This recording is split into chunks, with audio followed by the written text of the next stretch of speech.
Hey guys, welcome back. I'm actually doing two war videos in one. Since in the fourth war of the season, I only had two fights. As you can see, Nick Fury versus Anti-Venom on node 30, and then Nimrod versus Stryfe on node 40. Just a quick war. Placed, my three pre-fights with Red Magneto as the other bit of my contribution in this war, and took an empty path in section 1, so not a whole lot of action in this one, so I decided to do it as two videos. This first fight, really, against Anti-Venom on this node, I know he's going to go unblockable.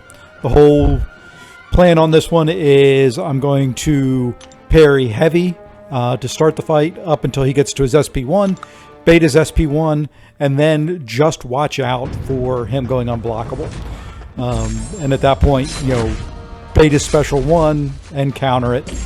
Should be a relatively easy fight, should be relatively quick. Not expecting any real difficulty with either of the two fights I have this war. So there we go. Gets a special 1, and now I'm just going to try to get him up to another special 1 so that I can bait it in case he goes unblockable. Still hasn't gone yet, and there's the unblockable, so now we're just going to stay away, counter, throw an SP2, and end the fight. Nice, quick, and easy fight with Nick Fury. Nothing, like I said, that I was too terribly worried about. Just having to watch out for that unblockable.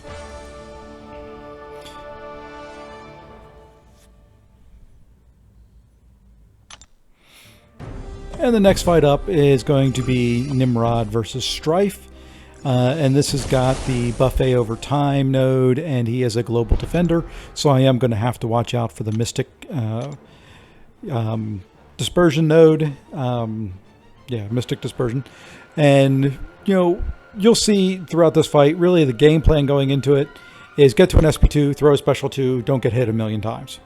It's Nimrod versus a mutant defender. I'm not too terribly concerned about it. Nimrod is a tank, so even if I do take a couple hits, it's not going to be too bad. Did throw on an invulnerability boost simply because it was left over from the Nick Fury fight, so figured take advantage of it in both fights if we can. And you can see here doing a pretty good job of trying to stay away from the misses and all that. I think he gets it here, yeah. So just gonna wait it out. I'm almost to my SP2. I'm not worried about the fact that he's healing up, and just kind of gets unfortunate timing here with this SP2. What you'll see is when I go to throw it, he cloaks right as I throw it. So I do take a couple hits there, but you can see even with those, I mean, I went down maybe 3% because I'm running suicide, so 5% of that was recoil. And now I just have to bait out his cloak and the Mystic Dispersion timer. And then we're at an SP2 again. We're going to toss it. And that will wrap him up. So unfortunately in this war versus TCN, we did go on to lose it. I think they had 2 deaths. We had somewhere around 8 or 9 if I remember correctly. So it was unfortunate that we did drop that one. But overall, we did do pretty decent. And now we're up to the war with GT40, which is war number 5 of the season. A little bit busier in this war. I've got 5 fights. Going to go up path 5 in section 1 and path 2 in section 2. And, bringing in the team of Captain America Infinity War, Hercules, and White Magneto, or Magneto House of X, whatever you want to call him. I'm going to be using him for guidance in every fight in the first section. So you'll probably see me apply that. And then typically what I do is I go back out and check to make sure that it was applied, and then I'll come back into the fight.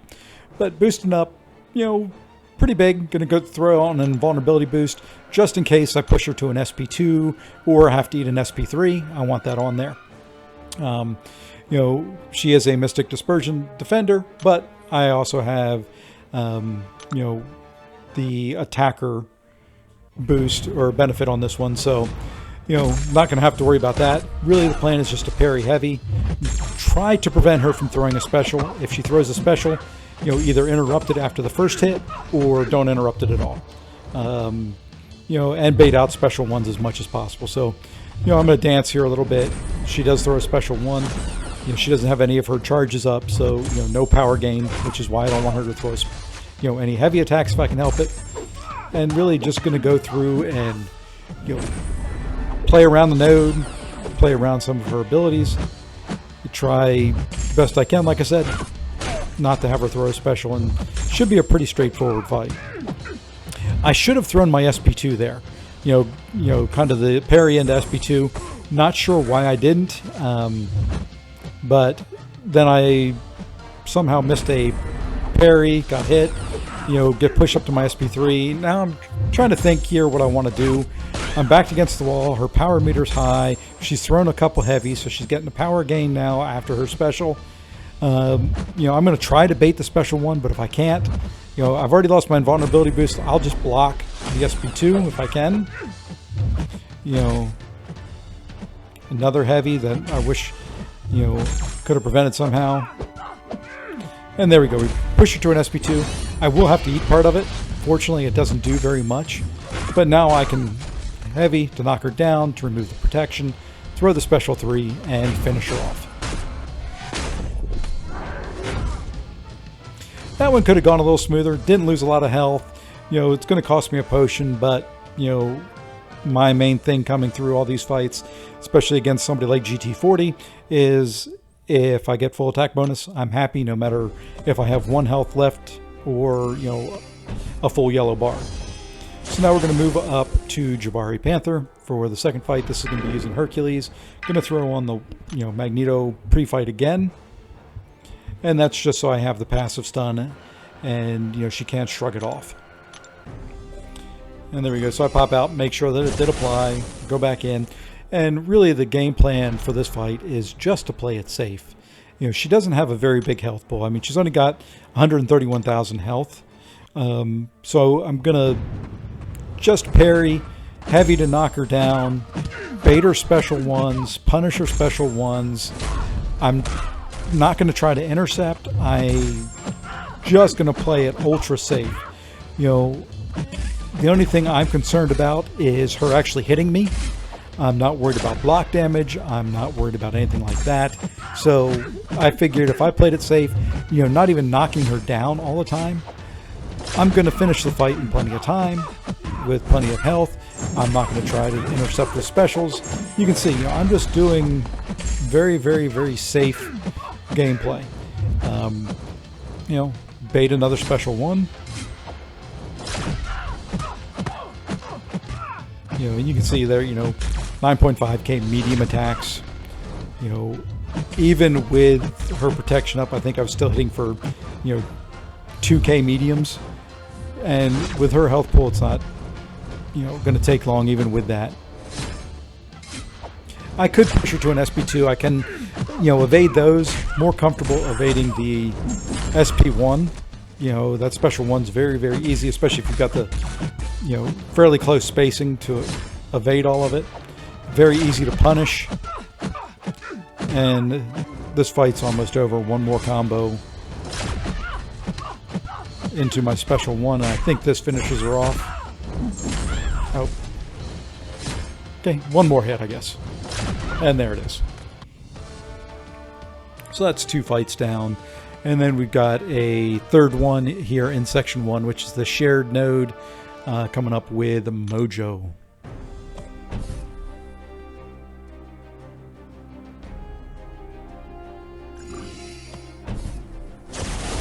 And we're going to go in and we're going to apply the White Magneto pre-fight for our last one of those.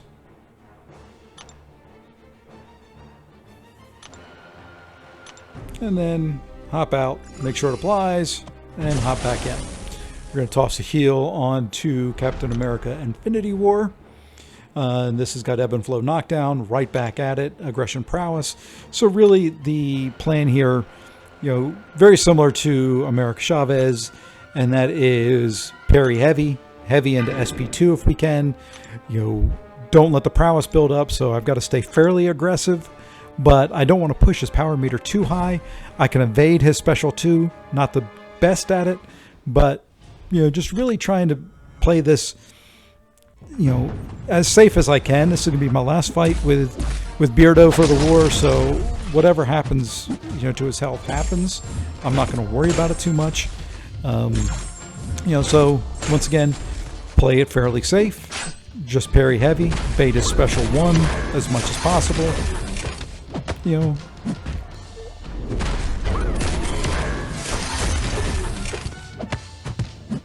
And there we go. You know, we're almost to our special 2. Probably should have knocked him down and then done another one, but I did get the parry and the SP2 there. Unfortunately, I had the protection, so it didn't do a whole lot. But, you know, do take a couple hits there. Did have the invulnerability boost on. We're still in great shape. We're sitting at 98%. You know, he's down to 62. He does get a little bit of power gain there. His prompts are getting a little high for my liking. He's at 5. You know, hadn't really been paying much of attention to him because of the fact that I'm a global attacker and he's not going to be removing buffs. Probably should have paid a lot closer attention to it. But, you know, really not too concerned right at the moment. You know, bigger issue is that his prowess is building up. I do have him down to 19%. So I do you know, a 4-hit combo, pushed him to his SP2, which I really didn't want to do, but wanted to remove some of those prowess off of there. And, you know, very heavy one more time. I think we do one more after this to finish him off. Oh, we do you know, just a regular combo. And there we go, through section 1 pretty clean. You know, had to use 1 potion in there. You know, realistically, probably didn't need to use it looking at how the fight went, but rather be safe than sorry. So 3 fights down, we've got section 2 to go. And honestly, I was a little bit more concerned about the section 2 fights on path 2. 1, I haven't taken path 2 in quite a while. 2, I am not the biggest fan of having to fight Red Magneto stun immune. You know, the way I get my intercepts, I do a lot of backdraft intercepts. I do, you know, some, you know, banks off the wall and all that. And my timing when I try and do it with Red Magneto just never really quite works out. So, you know, the plan going into this is I'm going to throw and just, you know, repeatedly throw SP1s every time that I can. You know, intercept with those as much as possible. And I'm going to watch the hit counters because, you know, this is the node where, you know, if you parry, you get a disorient on there and it increases his block penetration. If you get the timers up or the hit counters the wrong way, it increases his block penetration. You know, and I am expecting to take quite a few hits in the block. You know, you could see there I tried to do an intercept early on, and that's what I was talking about. My intercept timing is never quite right with him. So there we go. We do get an intercept with the SP2. We're going to push him up over his special 1, and then, you know, we're going to bait special 1s. You know, even taking the hits, fortunately, I am already winning the kind of the hit point war. You know, he's down to 54. I'm at 72. My hit counters are looking good. I have not given him very much in block penetration. So, you know, we can keep resetting it, recycling those SP1s as much as possible, hitting into the block as much as possible, and not letting him hit our block that often. You know, right now, my biggest issue at this point in the fight was I had no power. So I was going to have to do some intercepts. You know, there I get one. You know, want to get him to throw his SP1. He's getting low. I figure I can finish it off just by hitting into his block if I'll throw another special 1. So we're just going to continue to bait. And there he goes. He finally throws it.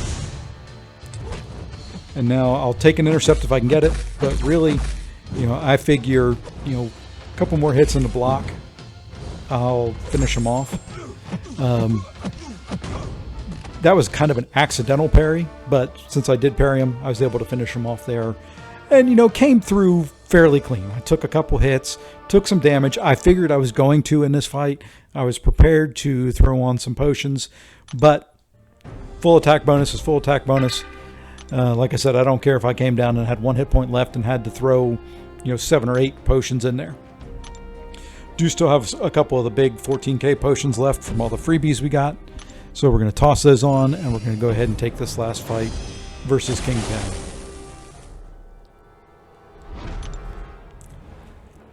And pretty much the same thing. We've got the strike counter, block penetration, and under pressure.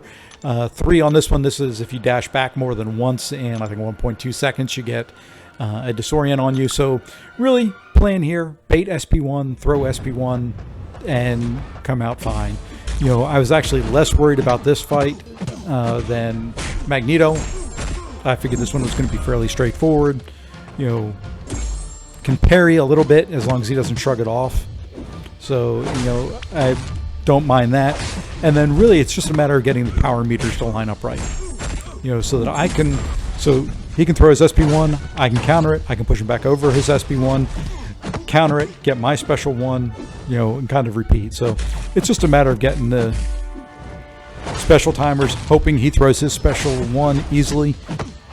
And, you know, this fight turns out pretty much perfect for me. I believe I finished this fight with a full yellow bar, which I said I'm not always concerned about, but it's always a nice feeling at the end of a war fight against a rank 4 defender to come away with a full yellow bar. You know, we're going to bait one more special one, and we're going to finish him off. And this was a close war. You know, going up against GT40, we knew we had to be pretty much clean the whole way throughout. I know RBG, we only ended up dying once, but they died once in our battle group as well. But unfortunately, that was it for them. They died one time in the war, so we ended up losing that one as well. Brings my season stats to 17 kills, just 1 death still, and for Loki is 3-2. I want to thank you for watching and hope you have a great day.